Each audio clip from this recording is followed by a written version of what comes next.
The endorsement of Dylan Mulvaney has cost Bud Light and Anheuser-Busch a ton of money, and we'll go into the exact numbers later on in this video, but it's definitely one of the worst things that I've ever seen a brand do in terms of trying to further their brand, trying to repair the name of their brand. As the vice president says, they're trying to change their audience, which is really stupid because Bud Light has been very successful with the audience that they already have, but the audience just happens to be white men, and nobody likes straight white men anymore. So you have to go ahead and try to change that audience to maybe men who actually want to play dress up as women or something. I don't really know what they were trying to accomplish by this, but I know that they weren't trying to accomplish this. They lost $4 billion, according to Matt Walsh. Like I said, conservatives have tried to do this type of stuff in the past. People with actual moral values and moral reasoning inside of their head have tried to do things like this in the past, try to boycott certain companies, but you can't boycott them all at once. That's the issue.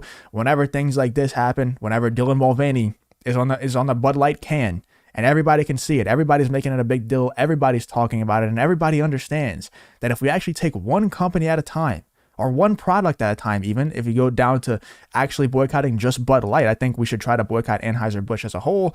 But even if we take one product and we just stop buying that completely, instead of trying to boycott every single woke company, every single company that's doing horrible stuff, if we do one at a time, we can actually make some real change. We can do some real damage. And we're seeing that here with Bud Light and Anheuser-Busch. Matt Walsh tweeted this out. The Dylan Mulvaney endorsement cost Anheuser-Busch $4 billion so far. That's because we spoke out loudly and made them pay the price. Some conservatives say we should have ignored that issue. Would it be better if Bud Light paid no price at all? Is that what they'd prefer? We have made Dylan Mulvaney toxic for brands like Bud Light. That's 100% true. Like I said that in the past, it's not about making Bud Light lose a ton of money. Hopefully we do. Hopefully they actually do lose a ton of money, which it seems like they are according to these numbers. And we'll go into some of these charts later on in the video as well. Some of these people are coping so hard with the 30-day charts and the year-long charts and stuff. They're coping so hard. But the main thing was to set an example for all these other brands that if you go woke, you go broke. And if you do disgusting things like putting Dylan Mulvaney in endorsements, having Dylan Mulvaney in a bathtub with a bra on, with a bunch of Bud Light, is the most disgusting thing I've ever seen. One of the most disturbing things that I've ever seen in my life. I'm not even exaggerating. There's something about that video that it's just demonic. Like something about it is just so off and so disturbing. When you have things like that happen, when you go that far into the wokeness, then we need to make you an example. It has to happen. We have no choice. If we let that slide, if we don't make you lose a ton of money, if we don't make it very obvious that doing things like that will be toxic for your brand, extremely toxic, then we will lose. So it's really good that we actually took a stand here. I hope they continue to lose a ton of money. We have to continue this conversation. If you do enjoy videos like this, then please leave a like and subscribe and all that good stuff and help spread this message that we have to keep this going. We have to keep this boycott going. We have to do this with other brands as well. But for right now, let's stick to Bud Light, let's stick to Anheuser-Busch, and let's really continue to do damage here. Matt Walsh goes on to say, this is a good thing. It's what we need to be doing. I'm sorry if it bores you, but these are the necessary steps for actually moving the ball forward. I 110% agree. I guarantee other companies that cater to a similar customer base will think twice before endorsing trans ideology after this. This is a win. I'm not saying it's a total victory in the culture war, obviously, but it's a win. And we should take our wins rather than looking for reasons to whine about them. It's 100% true, man. This is where you start. This is where you stop playing nice and you make these companies hurt whenever they do horrible things like this. You make these companies, you make these companies an example. Whenever they have people like Dylan Mulvaney as the face of their company, they need to be made an example out of. And Bud Light was honestly one of the best ways to do this because it's marketed directly towards the last 10, 15, 20 years, whatever it's been.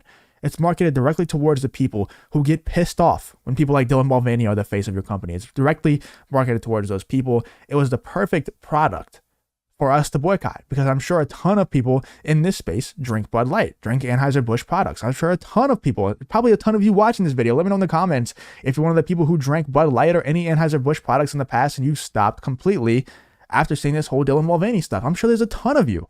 I would love to see the actual numbers. So let me know in the comments if you're one of them. Let's check out some of these copes that I was talking about. This person, Alejandra Caraballo, so I don't know how to say the name. Anheuser-Busch stock charges to new highs. Here's the trade. Anheuser-Busch stock recently hit a new 52-week high despite controversy surrounding his Bud Light brand.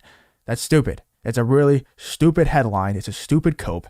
A 52-week high has nothing to do with what's happened in the past week.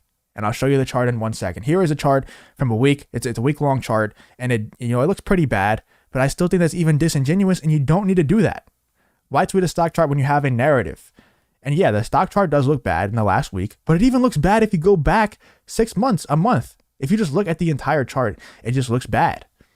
Anheuser-Busch stock is down 2.5% over the last 5 days, but up 9.5% over the last month. If you look at the last month, it still doesn't look good. It was on an uptrend. Then it kind of leveled out. And then the Dylan Mulvaney stuff happened right here. Boom. Goes down. And this chart actually makes it look even better than some of the other ones. Like, look at this one right here. This looks bad. I don't care. Like, if you think this looks good, because like if you're talking about the Dylan Mulvaney situation and you think that this looks good, that this is owning the conservatives who are trying to boycott Bud Light, you are an idiot and you know nothing about stocks. Look at this. It goes all the way from down here. Good, all-time high. Great, 52-week high here. Good job, Bud Light, or Anheuser-Busch. Proud of you. And then you have Dylan Mulvaney on your can, and look at that drop-off. After surging in the last month or so, look at that drop-off. It's a horrible drop-off. And then it went back up. It's dropping down again. I don't think it will ever reach this point again.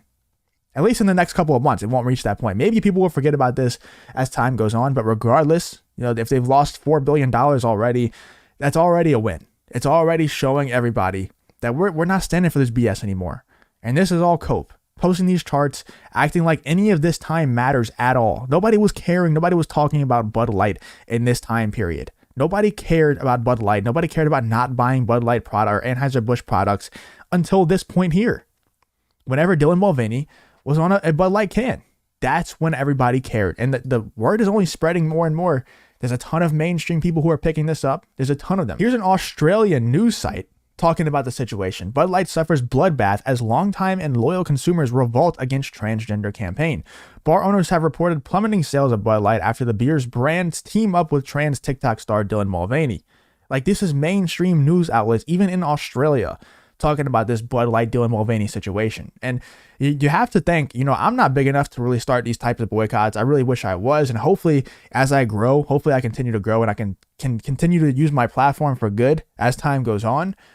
But you have to thank people like Matt Walsh. You have to thank people like Charlie Kirk and all the others who are calling this stuff out early and have still not let up. And hopefully they continue the conversation. Hopefully they continue to talk about Bud Light and Anheuser-Busch going forward.